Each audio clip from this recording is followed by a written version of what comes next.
Alors, dans cette émission, on va parler des solutions beauté. J'ajouterais naturel, tu sais, ou qu'est-ce qu'on peut faire au lieu de juste de rentrer dedans sans trop... Parce que c'est ça que je voulais prendre en note. C'est correct. C'est qu'il y a un impact, il peut avoir un impact sur la peau de certaines substances qui peuvent être prescrites. Si je parle aux pharmaciens, tu sais, OK. Et toi, Jean-Yves, tu as écrit et tu as parlé sur l'eczéma, l'acné, la rosacée. Absolument. Et toi, Nathalie, tu as vu aussi des peaux se changer, et moi aussi, évidemment, par le fait même. Mais j'aimerais ça comprendre c'est quoi. On va y aller section par section, parce que ce sont des gros morceaux, puis on pourra référer à ce que tu as écrit. Absolument. Vous pouvez aller voir sur mon blog, jgredienne.com, faites une recherche eczéma, acné, rosacée, parce que c'est des conditions qui sont très difficiles à vivre. Oui. Parce que, excusez, ce sont des maladies qui ont un impact sur mon image. Oui. Fait qu'en même temps, j'ai aussi un aspect psychologique. Si j'ai de l'hypertension, par exemple, personne ne va le savoir. Mais si j'ai la face pleine de boutons, à une époque de ma vie où mon image se développe, c'est dévastateur. Ah oui. Et on a eu beaucoup de témoignages. Ah oui. Oui. Puis c'est ça, il faut faire attention parce que de dire à un jeune « Ah, ça va passer », m'excuse, ça aide pas. Non. De dire à une femme de 30 ans qui fait de l'acné, c'est pas grave, pour elle, c'est la fin du monde. Ben tiens. Puis l'acné va s'aggraver avant l'entrevue d'emploi. Ah tiens. Ah tiens, voilà. Le lien avec le stress. Et ça, moi, j'osais jamais aller jusque-là et je vais être contente de t'entendre parler de ça. Mais là, revenons à l'eczéma. Oui. Parce que tu as été le premier, j'ai lu et là, j'ai fait enfin. Parce que des fois, il y en a qui vont calmer avec du karité, par exemple, ou avec des matières naturelles reconnues par Santé Canada. Oui. Mais ça peut rester. Oui. Et là, je me dis aussi, il y a des bébés qui ont de l'eczéma. Il y a tellement plus d'eczéma aujourd'hui qu'avant, qu'il y a 10 ans même. Puis ça va, OK, oui. Commençons avec l'histoire au début. Oui. OK? L'eczéma, prenons l'histoire du bébé. Là. Oui. Puis je vais vous donner une anecdote. Le bébé, allaité. Il n'y a aucun contrôle sur sa bouffe, il n'y a aucun contrôle sur son environnement, c'est un nourrisson, il est allaité 100%. Pouf, il se met à faire de l'eczéma. Et là, le médecin va dire à maman, arrête les protéines laitières, les protéines bovines, et dans la grande majorité des cas, l'eczéma de bébé s'en va. Fait que ça nous montre une chose. Il y a un lien entre l'intestin, dans ce cas-ci l'intestin de maman, et la peau. Dans ce cas-ci, la peau de bébé. Voyez-vous les étapes, là? Wow. Mais c'est vrai chez tout le monde, ça. Mon intestin n'est pas une machine qui a pour fonction d'absorber des nutriments pour que je fasse de l'énergie avec. Ça a pour fonction d'absorber, mais ce n'est pas nécessairement aussi précis que je voudrais. Des fois, ça absorbe des choses qui ne devraient peut-être pas être absorbées, auxquelles mon corps réagit avec une cascade inflammatoire. Et si c'est ma condition, ma génétique, mettez le mot que vous voulez, ma réaction va être au niveau de la peau. OK? Donc, il y a vraiment ce lien-là, qui n'est pas conventionnel par tout le monde est d'accord, mais il y a de la recherche qui sous-tend ça beaucoup. Est-ce qu'on peut dire que la peau est le reflet de l'intestin?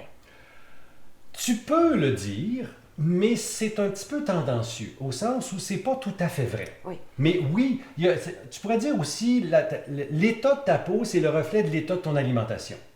Mais c'est pas toujours vrai, parce qu'il y a des peaux qui sont magnifiques, et pardon, ce qui est à l'intérieur, c'est une autre Merci histoire. aussi. Ah, vois-tu, ces affirmations-là sont trop grosses. Tu peux pas aller là. Je comprends. Mais quelqu'un qui aurait toujours, par exemple, quelqu'un qui aurait de l'eczéma, ou quelqu'un qui a toujours les mêmes rougeurs à la même place, ou les boutons à la même place, là, on pourrait peut-être, la personne elle-même pourrait faire un lien. Elle pourrait faire un lien avec certains aliments en particulier. Souvent, puis là, je vais te mettre mes deux pieds en naturopathie. Souvent, les aliments coupables, c'est ceux que j'aime le Jean-Yves plus. est aussi naturopathe et horticulteur et Je suis un herboriste. mille-pattes, là, mais officiellement, je ne suis qu'un pharmacien, j'ai pas d'autres diplômes. On t'attache, puis On m'attache, c'est ça. Mais l'idée, c'est que souvent, les coupables sont ceux que je mange le plus. Oui.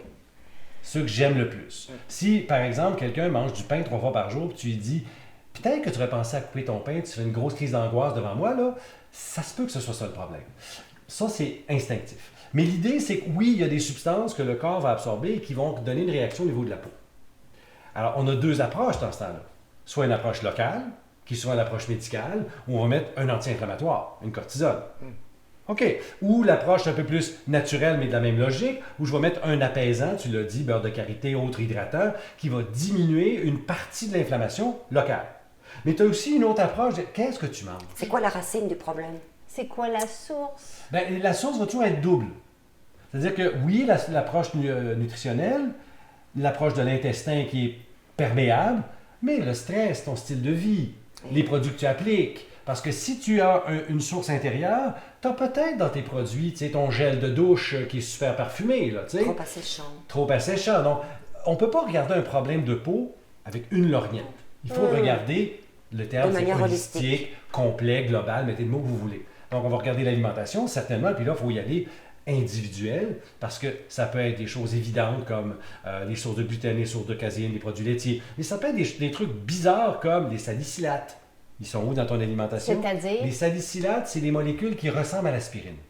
Ah. L'aspirine, c'est l'acétylsalicylique. Le prototype du salicylate, c'est l'écorce de saule, de laquelle on a dérivé une molécule pour faire l'aspirine. Mais tu l'as aussi dans le thé des bois. Tu l'as dans certains aliments qui ont des salicylates. Il y a des gens qui sont hyper sensibles à ça. Alors, c'est là où ça prend quelqu'un pour t'aider. C'est une démarche. Alors, la détox de l'eczéma demande une approche soit par diète d'exclusion, puis on a jasé avec Valérie Dussault, elle fait ça avec ses clients au niveau alimentaire. Puis elle a un protocole où tu enlèves les principaux allergènes, puis elle parle de l'effet wow. Parce que on ne sait pas lequel, mais on a une diète propre où il n'y a pas tout ça. Puis elle, étant nutritionniste, ben, elle est équipée pour faire la job comme il faut. Moi, moins, c'est pas mon rôle à moi j'ai un rôle différent. Et on peut aider ces gens-là à faire wow. Et toi, ton rôle, est-ce que ça va être de les accompagner après, par exemple, avec des suppléments pour les aider? Ou... Ben, je suis moins structuré qu'elle au niveau de l'approche alimentaire. N'étant pas nutritionniste, je fais de l'alimentation, je le fais. Je vais parler beaucoup suppléments, puis là, je vais parler oméga 3 pour améliorer l'hydratation et diminuer l'inflammation par l'intérieur. Puis là, je vais parler environnement, alimentation. Donc, c'est vraiment la totale. Non, il y a aussi de l'espoir dans le cas de l'eczéma. Ben oui. On a vu, par exemple, une femme récemment qui dormait avec des ice packs tellement elle était couverte d'eczéma et que ça lui faisait mal. Elle a procédé comme ça, accompagnée par la diète d'élimination. Ça lui a pris un certain temps quand même, c'est une longue démarche. C'est très long. Mais toi, Nathalie, au niveau de la peau, quand tu as des personnes comme ça, qu'est-ce qui se passe au niveau de la peau dans l'eczéma, tu sais, sans faire de diagnostic évidemment, mais c'est quoi l'eczéma? Oui. Moi, ce que je vois sur la peau quand il y a de l'eczéma, je ne pense pas au mot eczéma. Je pense à la condition de sécheresse, de coupage, de communication entre la respiration, le métabolisme et même voir la régénération. La peau est toujours en réaction inflammatoire. Donc, il n'y a rien qui peut passer. Donc, elle se protège elle-même en ne formant plus de film hydrolipidique. Donc, c'est sec. Donc, pour moi, l'objectif du soin, c'est de rétablir une peau lésée. Sans parler d'eczéma ou quoi que ce soit, parce que je ne connais pas la cause. Des fois, je demande à la cliente, est-ce que c'est un eczéma que vous avez depuis toujours? Et quand bien même la cliente pourrait me répondre, je ne connais pas la réponse. Et moi, je dois me baser sur ce que je vais lui offrir en fin de soin, c'est-à-dire une peau qui va être repulpée et qui va pouvoir recommuniquer au niveau de son métabolisme, au niveau de sa protection, au niveau de ses fonctions propres, ce que l'eczéma ne fait plus. Et je t'ai déjà entendu dire, tu sais, on ne met pas d'eau sur une peau qui est plaquée comme ça parce que ça devient irritant, l'eau. Ce qu'il faut comprendre, là, pour aller dans le même sens, c'est que la peau, là, imaginez que c'est un mur de briques. Alors, nos cellules, c'est les briques, puis entre les briques, j'ai un ciment. Et là, on va parler de toutes sortes de substances qui ont des rôles pour tenir ça. On va parler des céramides, par exemple, et d'autres molécules. Et si tu mets de l'eau et un savon sur une peau lésée, qu'est-ce que tu fais? Tu augmentes cette ouverture-là, tu brises plus cette colle-là, ce ciment-là. Tandis que si tu vas vers une approche beaucoup plus hydratante, ce qu'elle va définir, tu vas avoir plus un problème, une capacité de protéger ça. Et là, la peau a plus la capacité de se régénérer. Parce que l'hydratation, on va être clair, ça vient dans le dedans. Mais ça dépend de la façon dont tu y vas. Et sur une peau lésée, l'eau brûle. Donc, il faut penser qu'il faut d'abord appliquer une huile. Mais pas n'importe quelle huile. Et jamais d'actif, jamais d'huile essentielle, parce qu'encore là, c'est trop. Ben donc, la plus douce... C'est hyper irritant si tu travailles avec une peau lésée. Les huiles essentielles, c'est je l'ai déjà dit, le produit naturel le plus concentré qui existe. Et l'huile de jojoba, comment tu trouves ça? Parce que c'est une huile que nous, on qualifie d'universelle et qui s'adapte bien aux peaux comme ça fragiles, aux bébés, aux enfants. Tu sais, c'est d'abord une peau très douce, pas une peau, mais une huile très douce qui n'a pas beaucoup de vertus thérapeutique. Alors, je vais juste prendre un exemple à côté. L'huile d'argousier, c'est jaune-orange. Tu as plein de pigments. Il s'en est déjà mis pur dans le visage. Ça ne m'étonne pas, moi aussi. Oui, c'est un peu jaune-orange. Moi aussi, Mais j'ai prends essayé. la rose musquée, prends toutes ces huiles-là qui sont très colorées, ont des actifs. Le jojoba, c'est translucide, mais c'est très gras. Alors, c'est vraiment l'huile d'amande va aller dans le même sens, où l'amande douce est très, très douce. C'est pour ça qu'en pharmacie, c'est notre premier choix pour masser la bédaine de maman parce qu'elle est sur le bord de faire des vergetures. Puis on l'utilise pour les bébés parce que c'est neutre. Oui, mais Voilà, ça, c'est ton domaine. Vas-y, Voilà, mais- mets-le, le mets. la spécialiste va envers. Parce que l'amande, c'est une amande. Et qui n'est pas allergique à l'amande? Il y en a qui sont très allergiques. Voilà. Alors que le jojoba, non. C'est une huile universelle qui vient en fait du grain du jojoba. Et si on regarde la composition chimique de l'huile de jojoba, peut-être que tu me diras oui ou non, Vas-y. mais la composition chimique ressemble beaucoup, beaucoup, beaucoup à notre propre sébum. On va retrouver toutes les familles lipidiques, donc le squalène, les triglycérides. Le petit mot magique qu'elle vient de dire là, le squalène. C'est une molécule qui ressemble au cortisol, au cholestérol, mais pas tout à fait, qu'on produit dans notre peau et qui a un effet liant. Un peu comme un beurre plus qu'une huile. C'est vraiment... Alors, ça, c'est un détail chimique qui me dit « Ah ouais, c'est là où elle est neutre par rapport à la peau parce qu'elle vient refaire. Et voilà. Et c'est pour ça que l'huile de jojoba, on va l'utiliser sur les peaux lésées parce qu'elle ne va pas apporter de principe actif, elle va apporter... Et il ne faut pas aller dans les actifs quand Voilà. on est Pas peau. tout Il de faut suite. d'abord C'est ça. faut d'abord rétablir un confort de Oui. peau avant de vouloir agir. Mais comment est-ce qu'on rétablit un confort? Eh bien, en redonnant à la peau ce qu'elle doit supposément refabriquer par elle-même. C'est-à-dire, le film hydrolipidique est composé d'une part de lipides. Les lipides, ce n'est pas qu'un seul lipide, c'est une chaîne de famille de lipides, mais il y a aussi de l'eau et il y a aussi une part de protéines. Et c'est ce film ensemble mélangé qui forme une couche qui protège la peau contre les envahisseurs environnementaux. Ça peut être la température et ça peut être d'autres choses. Une peau lésée, une peau eczémateuse n'a plus ce film. Donc, il faut le rétablir. Et comment? En apportant justement ce qui va ressembler le plus à ce qu'elle va reconnaître pour ne pas créer de réaction. Donc, moi j'ai décidé que le jojoba, à défaut d'une autre huile que je ne connais pas encore, peut-être que ça peut être le pépin de raisin.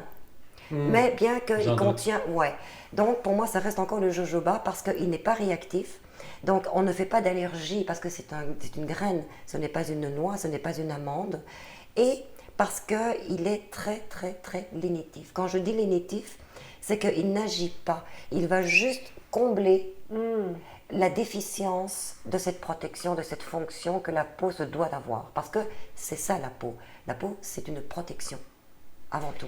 Et on pourrait même des fois voir que les mamans vont nettoyer avec de l'huile. Est-ce que c'était comme ça avant? Au lieu de nettoyer avec de l'eau, Oui. des personnes... Parce qu'en Ayurveda, dans cette philosophie, on met beaucoup d'huile avant d'aller sous l'eau ou même sans eau. Moi, je dois dire que même avec mes propres enfants, donc c'est pas si loin que ça fait quand même T'es pas dans l'histoire ancienne, j'espère? 40 ans! Mais il y a 40 ans, c'est pas si loin. Et on nettoyait nos bébés, en tout cas, moi, c'est comme ça, je l'ai appris par les infirmières, à l'huile. Ben, c'était de l'huile d'amande douce ou de l'huile minérale. Ouf! OK. Mais, oui, puis ça, il y a toutes des écoles de pensée. Mais si tu veux aller dans la filière historique, Oui, autour de la Méditerranée, oui. on se mettait de l'huile comme Oui. facteur nettoyant. Et il y a même des outils dont le nom m'échappe en latin, là, une espèce de crochet là, qu'on utilisait pour Oui, racler les l'huile. raclettes, mais ils le font toujours en Turquie. Bon, voilà. Mais en Grèce, tu as des fresques où tu Donc- vois le noble se faire faire par un esclave et se fait nettoyer avec de l'huile d'olive. Donc, c'est pas d'hier, cette notion-là. Donc, d'avoir de l'huile nettoie. L'huile, Oui. oui. OK. Permets-moi une question. C'est quoi un savon? Ah, c'est de l'huile, hein? C'est quoi un savon? Toi qui en fais chez Oui, toi, je fais mon tu savon le chez sais moi. mieux que moi. Alors, Donc, c'est on de prend un l'huile. corps gras, une huile, Oui. ou une série d'huiles. On met un agent qui va briser ma structure pour faire un savon. Un savon, c'est une huile, un acide gras, où on a changé le bout, on a mis un minéral. Dans le cas du savon habituel, c'est du sodium. Et ça, mon bout minéral devient hydrosoluble, ou hydrophile, il aime l'eau, puis le bout huile est Lipophile. lipophile, il aime l'huile. Et ce savon-là te permet de faire justement ça, aller chercher les saletés qui sont soit dans l'eau, soit dans l'huile, Par et les attraction. sortir par l'eau. Voilà. Alors, pourquoi je passe par là? C'est que tu as besoin de cet aspect huile qui va rester là. J'aime ça. Et l'eau aussi, L'eau est importante parce que c'est le communicant. L'huile est importante parce que c'est le véhiculant qui va justement combler et solubiliser les déchets, les toxines, la poussière. Donc par immersion. L'eau est importante, mais pas de l'eau chlorée du robinet. tiens. Ben, le problème, c'est que nous vivons dans des environnements où l'eau est chlorée, pour des raisons évidentes de protection contre les bactéries. Alors la question, c'est qu'est-ce qu'on peut faire chez soi qui va nous protéger contre cet afflux de molécules chlorurées? C'est un autre débat, ça. Voilà, c'est de bien trouver ces matières en fait. Donc, l'eczéma, là, à la base, il peut avoir un lien avec l'alimentation. Absolument. Un Ou lien avec l'intestin. le stress. Voilà, ou avec l'intestin. L'intestin, l'alimentation, le stress. Mais on peut aussi aller, il y a des eczémas professionnels qui sont dus à Ah oui. des L'eczéma de substances. contact. Les Alors, coiffeuses. les savons, les coiffeuses, les push-push, Les chimistes. les trucs qu'on se met partout, là, vont altérer notre microbiote. Et ça aussi, ça peut créer de l'eczéma. C'est un agresseur pour ma peau. Alors, il y a plusieurs sources d'eczéma. Faut Oui. éviter la pensée unique, c'est telle affaire, ça marche pour tout le monde. C'est Oui. pas vrai, ça. Oui, parce qu'on parle d'eczéma, mais ça c'est un terme, mais je pense que c'est beaucoup plus généralisé dans un autre terme qu'on appelle dermatite. Oui, tout à fait. Les dermatites, c'est des réactions inflammatoires de la fils. peau. Oui, et moi, j'ai un dermatologue qui m'avait dit il y a tellement de fragrances, tu sais, dans les assouplissants à lessive, dans les savons à lessive, qu'on est constamment dans des fragrances et les gens ne réalisent pas à quel point ces fragrances peuvent irriter et développer des Mais il y a aussi un autre problème alors. Bon, et malheureusement c'est ça, c'est qu'on vit dans une ère technologique où on va utiliser non plus des matériaux naturels, on va utiliser des matériaux qui ne laissent pas la peau respirer. Puis ça, c'est un autre facteur qu'on ne tient pas compte. La peau, elle respire, elle a besoin de respirer. Et quand on applique du linge en nylon ou en synthétique, et en plus collant, ben, où elle est cette par-dessus respiration? des fragrances En plus, ou enrobées de fragrances Contenant et des fragrances. contenant Ben des oui. fragrances. des Tout à fait. pétroléums. Alors, il y a une suffocation qui se passe. Donc, ça aussi, ça entraîne d'autres... Fait qu'il y a plusieurs pistes à regarder. Ça, c'est la Évaluer. chose à faire. C'est-à-dire, n'importe quel problème de santé. Il y a, puis là, utilisez votre intelligence, fouillez l'Internet, trouvez des affaires qui ont de l'allure, d'autres qui n'ont pas d'allure, mais trouvez et cherchez des hypothèses de travail qui permettent de dire ah, ça a de l'allure pour moi. Faites, ça ne marche pas, allez voir un conseiller, mais faites du travail vous-même pour essayer de comprendre pourquoi vous avez cette réaction-là, qu'est-ce qui aggrave, qu'est-ce qui améliore. Tu sais, c'est une démarche expérimentale, C'est la recherche de soi. Hein. personnelle. Merci beaucoup. Oui, il faut apprendre à se connaître et il faut apprendre à connaître ce qu'on a besoin. Pas ce que le voisin a besoin, ce que nous avons besoin. Puis, moi, je crois qu'il ne faut pas oublier de se faire plaisir. Parce que le bonheur fait partie de la beauté. Et quand on se fait plaisir, on est plus lumineux. Et on a des rides de la bonne place. Juste là. Juste là, Véron. L'acné. Oui. Tu sais, autant il y a beaucoup d'eczéma, beaucoup plus, et chez les enfants et chez les bébés, et c'est comme, moi je me dis, ils sont agressés constamment de fragrances. Tu sais, tu disais les fragrances qu'on met dans notre... Et ça ne veut pas dire, faut que je dise quelque chose, tu sais, être absent de fragrance, ça ne veut pas dire que ça ne sent plus rien dans notre environnement, c'est juste qu'on n'utilise plus de ces molécules-là. Exactement. Il y a une différence entre une odeur et une fragrance. Une fragrance, c'est un parfum artificiel. Alors, il y a des belles odeurs. Tu peux travailler avec tous les conifères que tu veux. Tu peux avoir des plantes qui fleurissent chez vous. Ça sent propre. Peu importe. C'est pas un manque d'odeur. C'est juste qu'il y a des odeurs qui, chimiquement, sont agressantes pour les gens. Moi, je suis pas dans les plus graves, mais je suis hypersensible à plusieurs substances. Rentrer dans une quincaillerie, pour moi, là, un délai de 30 minutes, après ça, les yeux chauffent. Wow. Dans un centre d'achat, si je passe à Épouvantable. côté des boutiques qui vendent une sorte d'horreur, là, qui sentent fort, je ne mettrai pas de nom parce que je ne veux pas me faire actionner, mais je fais un détour. Ben, Littéralement, les les chandelles, je fais les des produits détours. ménagers aussi. Ah, là. ça, là, si je peux ne pas y aller, je vais être heureux. Ça là. donne mal à la tête Alors, il comme faut ça. faire la grosse distinction entre fragrance de synthèse et substances qui ont une odeur. Parfait. Donc, on peut s'entourer d'huile essentielle et ça sent super bon et il y a même des propriétés à ça. Mais ce que je veux dire, c'est que c'est pas plate quand on enlève les fragrances de notre vie. Au contraire. Au contraire. Donc, les enfants, sont agressés. J'ai l'impression, ou leur peau, tu sais, parce qu'il n'y avait pas ça avant. Il n'y avait pas, peut-être Ah oui, ici puis la et qualité là. de la bouffe a changé, puis ben, il y a plein de choses. Là. On n'est pas dans une évolution vers le positif à ce niveau-là. Non. l'acné, c'est la même affaire. Oui. Maintenant, les femmes ont de l'acné à 40 ans encore. Absolument. Mais ce n'était pas ça. Et, tu sais, je pense que tu l'as déjà dit avant, bon, dans une classe d'enfants, tu peux avoir un ou deux, tu sais, deux enfants, mais là, on dirait que Ça s'est généralisé. Oui, oui, Et là, il faut commencer par définir de quoi on parle. oui. OK? C'est pas le bouton occasionnel. C'est pas nécessairement le comédon une fois de temps en temps.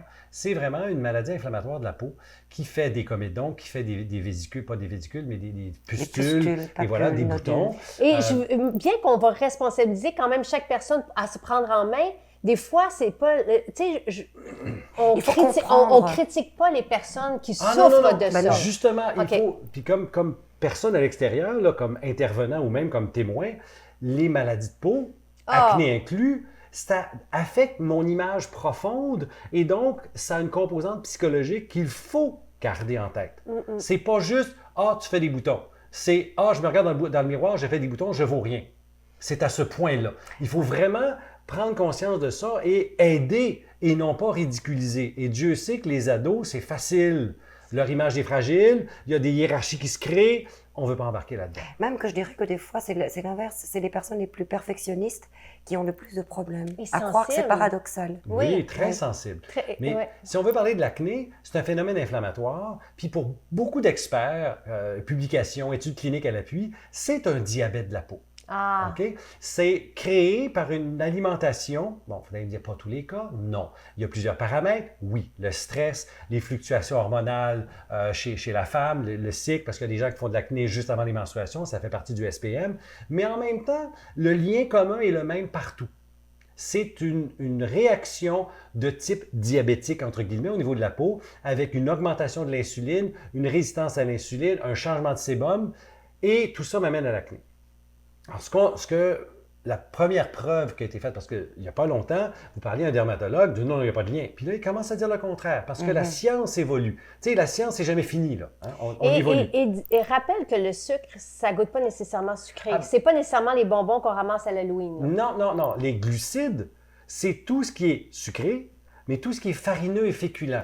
Donc, pain, Sucre Pain, blanc. pâte, patate, riz, riz, Blanc. etc. Tout ça peut affecter la glycémie et m'amener dans le même problème. Alors, je peux bien manger super santé puis faire de l'acné. Et si je regarde mon assiette, j'ai beaucoup trop en proportion de glucides par rapport à tout le reste. Mais ceci étant dit, les premières recherches ont fait des parallèles entre des mêmes populations dans deux environnements. OK. Les Japonais au Japon, les Japonais en Afrique, en Amérique. Il y a un peuple dont le nom m'échappe, au Panama. Il y en a qui vivent en ville, puis d'autres vivent sur le bord de la mer dans la façon traditionnelle. Alors, ceux qui vivent à l'américaine font de l'acné, ceux qui vivent dans le mode traditionnel n'en font pas. Puis les premières observations, on est dans les années 30, hein, il y a longtemps. Alors, ceci étant dit, qu'est-ce qu'on fait? Alors, première chose, on sait que tout ce qui est malbouffe, tout ce qui est farine blanche blanchie, tout ce qui est sucre, tu sais, le sucre est un aliment inutile. Mon corps n'a pas besoin de sucre. Hey, je peux-tu pas faire une sûre. parenthèse? J'ai entendu dire il y a 2 jours que le cheval à un ami est diabétique. Comment un cheval peut être diabétique? Qu'est-ce qu'on lui a donné? Non, non, mais je comprends pas. Un Mais cheval, c'est comme c'est fait ton pour manger chien peut du être foin. diabétique.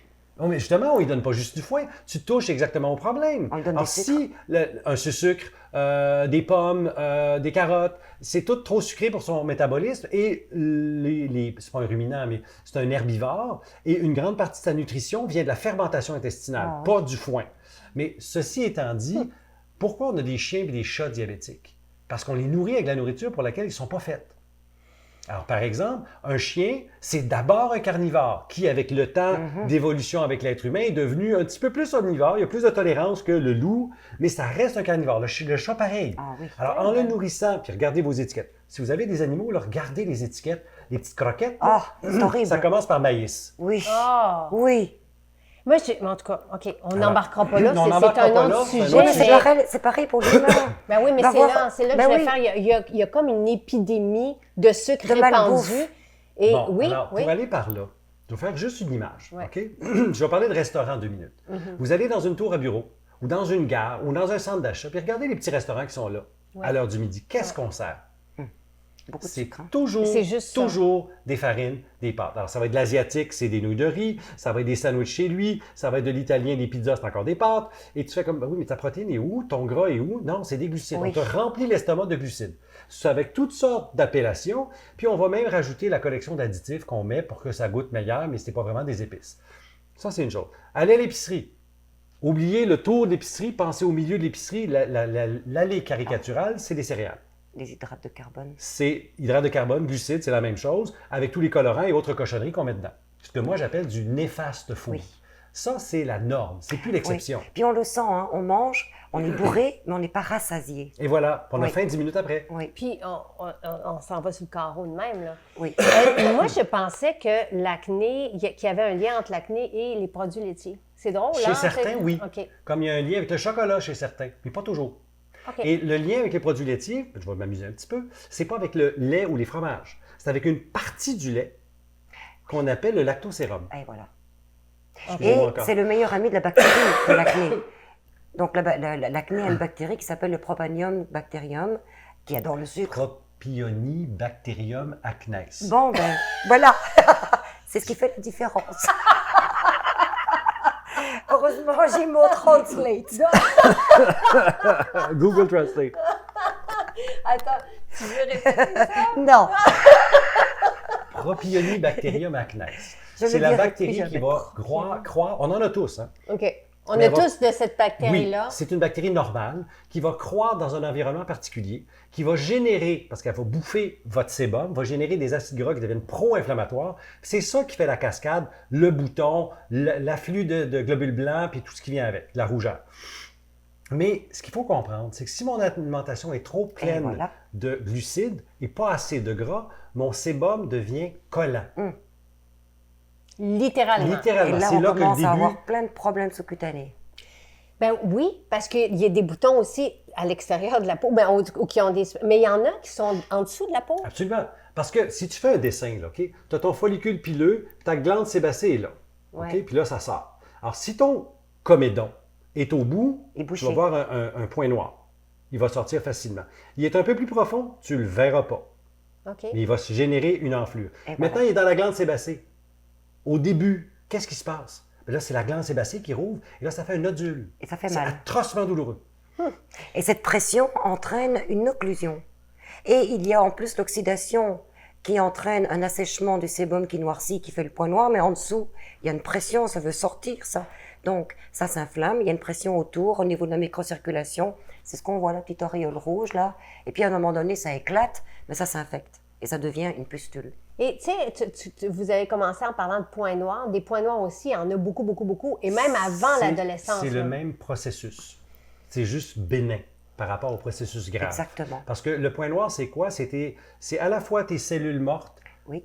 ton sébum, qui va faire un bouchon cireux Voilà. qui s'oxyde. Des Et dans amalgames. ces cellules, il y a le même pigment que dans ta peau, la mélanine. Et avec l'oxygène, elle noircit, c'est ton point noir. Et voilà. On a de l'acné, donc je vais vous poser les deux la question, qu'est-ce qu'on fait? Qu'est-ce qu'on fait au niveau, par exemple, de l'alimentation? Qu'est-ce qu'on fait au niveau de la peau? Des soins du visage. Alors, quand on est en présence d'un problème d'acné, il faut commencer par regarder ce qu'on mange, puis être conscient qu'on mange des glucides raffinés en quantité industrielle, qu'on en mange beaucoup trop, donc commencer à réduire le néfaste food, des aliments transformés. Il y a un aliment dont on ne parle pas souvent, c'est toutes les huiles modernes, les huiles de graines, l'huile de maïs, l'huile de soya, l'huile de canola, qui sont des sources d'oméga 6 qui sont pro-inflammatoires, processus inflammatoire. Fait que regardons ce qu'on mange. Maintenant, est-ce qu'il y a des choses que je peux manger qui vont améliorer? Ah ben ça, oui. L'exemple typique, c'est le thé vert. Le thé vert a un impact anti-inflammatoire au niveau de la peau. Il y a quelques études qui montrent que la consommation de thé vert ou d'extrait va avoir un certain effet pour ralentir l'inflammation. OK, cool. Wow! Il y a aussi quelques trucs sur l'alimentation de type méditerranéenne, donc plus brute, plus riche en gras de qualité, comme l'huile d'olive, en poisson, etc. Et on voit une amélioration. Donc, plus on se tient loin du néfaste food, des glycémies élevées parce que je mange des glucides raffinés, des farines blanches blanchies et tout ce qui vient avec, mieux ça va. Et tu sais, je veux juste dire quelque chose. Quand on change, c'est excitant parce qu'on s'en va vers un mieux-être. Automatiquement, Pas si on toujours, coupe hein. ça... Tu as hein? tes périodes Oui, oui, il y a d'adaptation. un d'adaptation. entre-deux. Oui. Mais éventuellement, Quand on tu vois va des mieux résultats, supporter. là, c'est clair. tu sais, quand tu commences à manger mieux, puis ton énergie augmente, puis comment Oui. tu regardes dans la peau, tu fais « Hey, ça fait quelques jours que j'ai pas de nouveaux boutons, puis que tu t'améliores », il y a vraiment un quasi-euphorie qui apparaît. Bien sûr. Et j'ai quasiment envie de dire aussi, tu sais, que c'est bien de regarder l'assiette avant les suppléments. Parce que Ben oui. si on continue Ah, ben oui. toujours d'entretenir, et puis qu'on veut rajouter, ça va comme être perdu, tu sais, Bon. ça va comme être Tu gaspillé. as 100% hein. raison, OK. les suppléments ne remplacent pas la qualité de l'alimentation. Tu as beau prendre toutes les vitamines que tu veux, si tu manges encore de la chenoute, tu vas être malade, OK? Mais là, on peut parler de trucs plus pointus. Les oméga-3 sont parmi les gras qui vont t'aider à avoir un sébum plus liquide. Oui. Alors, qu'est-ce qui se passe au début? Au début, tu te commences à travailler sur l'inflammation. Alors, faisons la mécanique. Tu l'absorbes. Avant qu'il soit utile, il faut qu'il soit intégré dans tes cellules.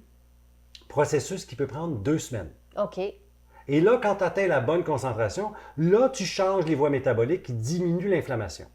Dans mon jargon, on va parler des écosanoïdes. Bien sûr. OK, on aime les grands mots, ça, j'ai l'air Alors, savant. tu me répètes, s'il vous plaît. C'est pas moi. Bon. Mais toujours est-il que plus ton apport d'oméga-3, puis là, j'inclus et les végétaux et les longues chaînes, qui peuvent venir des algues, mais qui viennent surtout du poisson. Et là, tu t'amènes vers un processus plus anti-inflammatoire qui va faire que ton sébum se normalise et ta peau aussi. Mais il va y avoir une petite transition peut-être où tu vas avoir plus, où tu vas avoir plus de boutons. C'est possible. C'est possible. C'est possible parce C'est-à-dire que si que- ton sébum se liquéfie, entre Voilà. guillemets, se normalise, le bouchon n'est pas parti, lui, là. Alors, tu peux avoir une aggravation. OK. Dans beaucoup de processus, même avec des médicaments. Si tu mets un médicament comme un peroxyde de benzoïle qu'on va vendre en pharmacie en gel, tu peux avoir une aggravation au début parce que c'est comme tu vidanges ce qui était là. OK. Par contre, ce qui est intéressant, c'est de travailler justement avec les deux pôles, l'interne et l'externe, mais en complément. À partir du moment où une personne se prend en main et qu'elle voit une différence justement au niveau de son alimentation et qu'il va y avoir une conséquence au niveau de la fluidification du sébum ou des retenues, c'est là le rôle de la cosmétique. C'est de compléter finalement sa cure, donc par des huiles essentielles comme le géranium, qui va permettre la fluidification, donc la détoxification du sébum qui est dur, qui est ferme, et des soins qui sont adaptés en douceur à ce genre de peau acnéique. Et si les huiles essentielles sont bonnes aussi pour tu sais, ils vont s'intéresser aux bactéries aussi. Ah, là. ben oui. Absolument. Tu sais, la fameuse Propionibacterium acnes. Oui. Le P. acnes pour tout le monde, plus facile à dire. Ah, Plus facile. P. acnes. C'est comme le E. coli. Cette bactérie-là, on en a tous. Ce qu'on veut, c'est pas l'éliminer, c'est impossible. C'est la normaliser. Alors, un des premiers outils en huile essentielle, c'est l'huile de théier. Melaleuca alternifolia, des belles études sur des nettoyeurs, des crèmes à des petits dosages, 4%, pas plus que 10, où là, on va avoir un effet, comme tu dis, complémentaire et on va réduire la phase de prolifération de la bactérie. Pas l'enlever au complet, c'est pas un antibiotique. On contrôle. C'est ça, on la contrôle puis on la remet à sa place dans le microbiote total. Voilà. OK. Parce Et- qu'elle a sa fonction aussi de protection, encore une fois, contre les indésirables extérieurs. Et est-ce qu'on peut se dire que quand on a de l'acné, donc on regarde notre assiette, on peut aller se supplémenter éventuellement quand on a déjà Tout à fait fait. un bout de chemin avec des omégas, tu parlais du thé vert et peut-être du zinc aussi, tu m'avais Il y a du déjà... zinc, il y a du sélénium qui ont des rôles à jouer. C'est moins clair. Le zinc est peut-être le plus intéressant en supplément pour une raison. J'ai des belles études françaises surtout à 30 mg de zinc, là, je vais être précis, là, où on a vu des améliorations significatives, mais pas rapides. Là. C'est 6, 8, 12 semaines. OK. Mais vraiment, là, souvent, en Europe, on va travailler avec ça, plus soft, avant de passer à des antibiotiques ou des médicaments plus sévères. On a une approche que moi, j'aime mieux en France, en Allemagne, en Suisse, où on travaille soft, tout petit, puis on augmentera le cas échéant plutôt que de travailler avec la bombe atomique tout de suite. OK. Et Oui. au niveau de la peau, on va y aller en Mais douceur oui. pour Alors, calmer. Donc, pas utiliser de détergent, pas utiliser d'agresseur, mais d'y aller en On n'assèche douceur. pas. On contrôle. Donc, ce qu'on va faire, c'est qu'on va d'abord respecter sa sensibilité et on va essayer de contrôler son hygiène. Parce que ce qui provoque l'acné, c'est la dégradation du sébum qui s'infecte, qui s'inflamme. Donc, qu'est-ce qu'on peut faire? C'est inverser la vapeur. On va le voir par l'alimentation. Donc, la santé cutanée va être un petit peu plus homogène. On va faire un petit peu moins de lubrification parce que quand tu regardes la peau au microscope, tu vois vraiment le sébum qui s'écoule et qui circule à travers le microdépressionnaire. Et c'est le rôle finalement. Mais quand il y en a trop, il faut essayer de tempérer ça. Et plutôt que d'assécher, parce que ce n'est pas le but, vu que la peau a la fonction de protéger grâce à ce film, il faut toujours en garder. Donc il faut aseptiser, il faut régulariser, il faut fluidifier, mais il faut garder sa protection, donc l'hydratation aussi. Donc, ce qu'on va utiliser, qu'est-ce qu'il y a de meilleur dégraissant? C'est l'huile. C'est pas les savons. Parce que les savons, ça va exciter la glande à en refaire. Alors que l'huile de jojoba, l'huile d'abricot, l'huile de pépins de raisin, sont des huiles qui vont respecter, pour ne pas dire honorer finalement, le film hydrolipidique. Et quand on amène une huile, en plus avec une huile essentielle qui va avoir une action solvante, les cinéols, les géraniums vont pouvoir aider finalement cette huile, l'huile de jojoba, l'huile à décristalliser, à désencombrer, à libérer, à détoxifier, à fluidifier, donc les sécrétions retenues. Et quand une sécrétion retenue s'infecte, provoque l'acné, donc on inverse un petit peu, mais en douceur. Parce que, pour moi, un acné, ce sont des non-dits. Il y a beaucoup de choses comme ça qui se passent entre les deux oreilles ou entre les deux tympans. Et il y a des inflammations qui se font aussi parce qu'il y a des frustrations, il y a des blocages. C'est un peu la même chose que la peau finalement.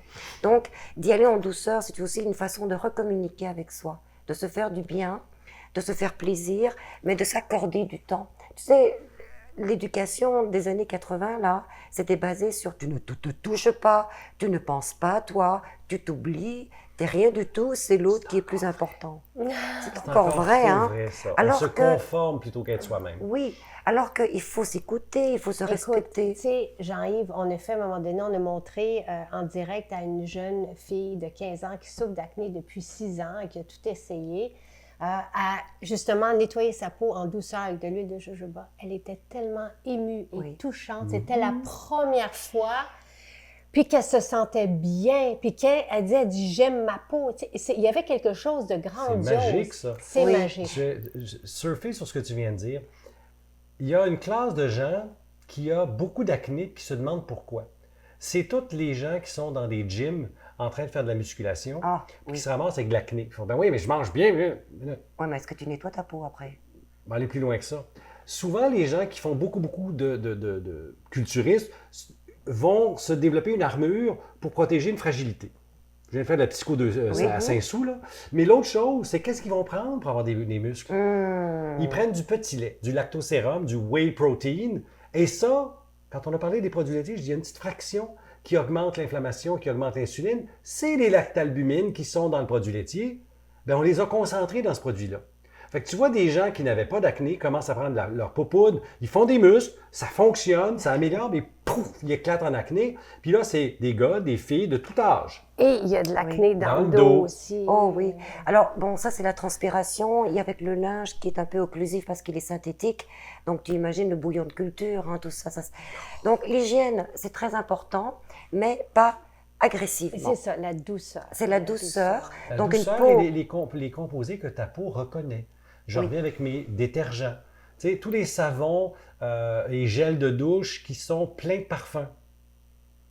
Tu sais, souvenez-vous, il y a très très longtemps, il y avait un savon qui s'annonçait pour vous garder frais toute la journée. C'était pas le... Oui. Il y en a deux, je ne veux pas les nommer, il y en a un bleu et un vert. Là. Mais ça, si vous regardez les ingrédients, ce n'est pas du savon. Là. C'est C'est quoi? des pains de détergent avec des fragrances, des arômes, des ci, des ça. Et, tu sais, on s'est fié longtemps à la publicité, puis il y en avait d'autres savons là, qui étaient tous, tu sais, délicats, et c'était vraiment comme naturel, l'apparence naturelle, puis même chose, là. Tu sais, on est dans le même univers. Ça ne respecte pas la nature de la peau. La peau, elle a une acidité qu'il faut respecter aussi, parce que quand on change tout ça, elle bloque, donc elle va créer une réaction. Et c'est ça, en fait, qu'il faut comprendre. Il faut comprendre sa nature profonde, sa nature de peau, et comment gérer, comment contrôler finalement ses sécrétions, donc son métabolisme. OK, on va faire ce cours pour la rosacée. Non, c'est hyper complexe, la rosacée. Oui. Et là, il y a des rougeurs. Moi, tu sais, j'ai l'impression que j'ai des rougeurs. Là. J'ai souvent des rougeurs, que je sais pas quand je suis énervée, mais il y a de la rosacée et tu nous as appris que c'était dû à Bon, OK. Il y a un parasite qui grandit dans les follicules pileux. Puis là, odium, mais le premier mot ne vient pas là. Mais l'idée, c'est que pour comprendre la rosacée, il faut essayer de se poser la question, pourquoi le parasite a réussi à rentrer là? Donc, c'est ça, c'est un parasite. Il y a un parasite associé qui à la aggrave rosacée. le problème. On n'est pas sûr s'il est la cause Parce du problème. que j'ai appris autre chose, moi. Ben c'est ça. Ouais. Parce qu'il est très fréquent, mais il n'est peut-être pas là tout le temps. Ah, OK. Alors, tu as vraiment un phénomène inflammatoire qui est là, qui s'apparente à l'acné, mais qui n'est pas de l'acné. Il peut y avoir des pustules, mais ce n'est pas le principal Le symptôme. rhinophyma. Bon, le rhinophyma, c'est le brandy nose. C'est là, la tu sais. dernière phase. Et ça peut être très problématique quand ça se met à pousser. Tu as le nez qui pousse littéralement, qui grossit, parce qu'il y a un phénomène inflammatoire et le corps se défend contre ça en stimulant la croissance des tissus. Oh. Alors, c'est quoi? Qu'est-ce qui cause la rosacée? Qu'est-ce Bonne qui entraîne question. la rosacée? Est-ce que je peux répondre? Ben vas-y! Ok, il y a un problème anatomique au départ. C'est la veine face. Et en général, c'est causé aussi par le stress. Quand on stresse, qu'est-ce qu'on fait? On bloque, on ne respire pas. Donc, tout d'un coup, la veine face n'arrive plus à ramener le sang. Parce que la rosacée, c'est bleu. Hein? Donc, c'est la veine du retour. Et qu'est-ce qui se passe? Donc, il y a une atrophie au niveau de cette veine qui se congestionne et s'inflamme. Alors, ça peut justement entraîner ton parasite à s'alimenter encore plus dans ce genre Oui, parce de qu'il bouillon. se nourrit de sébum. Voilà. Et il est vraiment microscopique. D'ailleurs, si vous voulez aller voir sur jdion.com, il y a un Il est truc pas sur la beau. rosacée. Il a l'air d'un petit crabe. C'est Ah. vraiment très laid. Il est microscopique, il pousse dans le follicule pileux et génère des molécules encore plus inflammatoires, ce qui fait qu'on rougit, puis on grossit, puis on enfle, puis ça fait mal. Puis... OK. C'est pour ça OK, d'ailleurs OK. qu'en médecine, un des premiers outils, c'est le métronidazole, qui est un antibiotique, Oui. qui va être utile pour travailler certaines parties de la flore bactérienne, mais il part encore. Excusez, le nom ne sort pas. Mais le Mais parasite, la flore bactérienne sur la peau, tu veux Ben oui. dire? OK, OK. parce OK. que tout ce qui est antibiotique attaque des bactéries. Dans ce cas-ci, il attaque aussi le foutu Microbiote. Les bonnes. plus que les bactéries, le microbiote, mais le parasite. Il Ok. va l'empêcher de croître. Alors, dans ce cas-là, on a deux actions pour diminuer l'augmentation d'inflammation. Et là, je comprends pourquoi, dans certains cas, nous, on nous a témoigné, parce qu'on n'a rien pour ça, il n'y a rien de reconnu dans le Non. naturel pour ça. Donc, mais des femmes, après avoir utilisé des huiles essentielles, certaines, puis je ne pourrais même pas les nommer, je ne les sais pas, mais les huiles essentielles peuvent aussi avoir un impact sur les parasites. Ben, Ben c'est oui, clair. c'est la première des fonctions des huiles essentielles. OK. Donc, mais l'explication de Nathalie sur la provenance, Bon, Ça, c'est anatomique. Oui, et je connaissais pas cette Oui, c'est une explication-là, espèce donc d'atrophie de la veine face. c'est pas fou. Parce que si tu parles d'une auto-intoxication, apparition d'un parasite qui crée une enflure, qui crée tout le phénomène, ben, il n'est pas rentré dans un tissu sain en partant. Voilà. C'est Tu pour sais, ça c'est un que- peu le cercle il y a vicieux. toujours une raison à... Mais Il y a un début. Et ce début n'est pas le même que la chronicité, quoi, Mais- que la maladie Et même. pourquoi les femmes, quand arrive la ménopause, ça va se développer? Y a-t-il une explication à ça? Là, tu m'amènes sur un autre territoire. Un des facteurs aggravants de la rosacée, c'est encore la même affaire, c'est le syndrome métabolique, c'est les glucides, c'est le sucre. Ah! Et la ménopause, cette phase de la vie-là complexe qui ne dure pas 2 minutes, mais 10-15 ans, il y a un changement métabolique qui aggrave le syndrome métabolique déjà présent. OK. OK? Alors, ce fameux syndrome métabolique-là, c'est un ensemble de facteurs. On parle du bon cholestérol qui baisse, des triglycérides qui montent, Le la tour de tension taille. artérielle qui monte, le tour de taille qui augmente puis qui ne veut pas baisser. Puis, j'ai pas changé mon alimentation. Qu'est-ce qui se passe? Pourquoi j'ai pris 10 livres? Oui. Et tout ça ensemble m'amène à plus d'inflammation. Mais à la base, le syndrome métabolique qui est omniprésent dans nos sociétés occidentales, c'est la quantité de glucides et le manque et de protéines et de bons gras. Notez que je dis bien bons gras. Puis trop d'oméga 6, mes huiles de graines qu'on voit de plus en plus partout et qu'on se fait dire que les polyinsaturés, c'est donc bon. Jusqu'à un certain point. Puis, est-ce qu'il peut avoir un lien à l'alcool? Je sais que tu aimes consommer de l'alcool, mais j'ai déjà La réponse, entendu... c'est oui. OK. OK? Pourquoi? Ouais. C'est pas causal. Puis c'est pas pour rien qu'on parle du brandy nose pour OK. le rhinophéma. Hein? Oui, Bon. le rhinophyma, oui. Ben, qui est ce nez-là qui enfle, qui rougit, qui a des veines dessus, puis ça se corrige en chirurgie, mais c'est pas génial. et tu as des images de personnages célèbres qui avaient des nids à n'en plus finir, l'alcool est un aggravant. OK. Parce que l'alcool va être un vasodilatateur qui augmente la rougeur Donc, et donc l'inflammation. l'inflammation. Donc, le terrain et tout. Et voilà. Ah ben voilà. OK. Qu'est-ce qu'on fait quand on a de la rosacée? Bon, écoute, au niveau alimentaire, au niveau produits naturels, on va s'intéresser à réduire l'inflammation, à réduire les glucides, travailler sur le syndrome métabolique. Et ça, on a des résultats, mais jamais 100%. Parce qu'il faut absolument s'intéresser au local. Alors, c'est là où ça va Voilà. être le La terrain valeur. Mais de et tu sais que Nathalie. le cacao là, est spectaculaire pour les rougeurs. Ce qui m'intéresse ici pour les rougeurs, oui, caféine et théobromine, parce que ce sont des vasoconstricteurs. Ah, Tu bravo. jupes.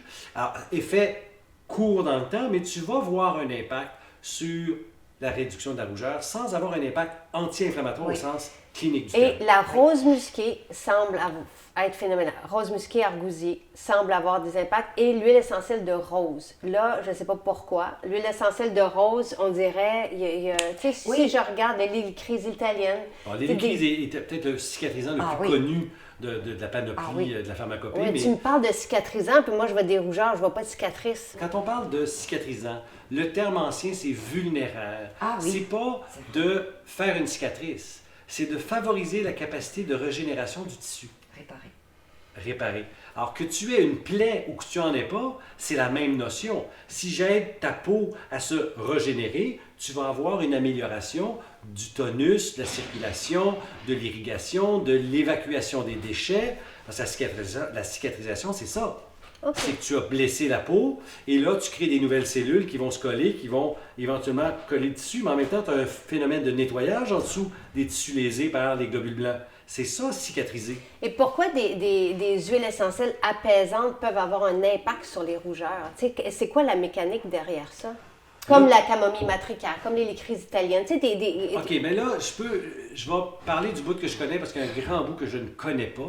Mais dans le cas de la camomille, si tu parles du bisabolol, c'est ça? Chamazulène et le Chamazulène, bisabolol, oui, OK. La molécule bleue. C'est un Chamazulène. anti-inflammatoire connu. Oui. OK. OK, donc, Oui, c'est mais- très utilisé dans les cosmétiques pour les rougeurs comme ça. Ah, Oui, mais des fois, avant de décongestionner, ça fait l'inverse. Parce que la congestion est tellement importante que la pression... ça tu va comprends? brûler, ça va, Et ça voilà. va émettre une Avant sensation de- de brûlure. C'est pour ça que votre approche holistique de nourrir, d'enlever, c'est comme ça que ça marche. Puis c'est un petit pas, un petit pas. C'est pas bang, j'ai mis une cortisone, j'arrête l'inflammation. Je suis pas là du tout. Et c'est pour ça aussi qu'il y a des paradoxes. Pourquoi les feuilles d'or agissent sur la rosacée? Qu'est-ce qui s'est passé pour que des clientes qui avaient vraiment là une rosacée importante se retrouvent avec une peau super claire? Alors que l'or réchauffe, c'est très thermique, hein, la vibration. Eh bien, moi, par ma logique, encore une fois, j'ai l'impression que des fois aussi, le fait de dilater, ben, ça permet l'évacuation. Dans le monde des plantes médicinales, le ginkgo biloba, c'est d'abord un vasodilatateur qui permet l'irrigation. Mais c'est aussi utilisé, je reviens avec mes varices, comme complément pour aider la tonification. Voilà. Ça permet de drainer en même temps. Des Ça marche ectoplasmes. ensemble.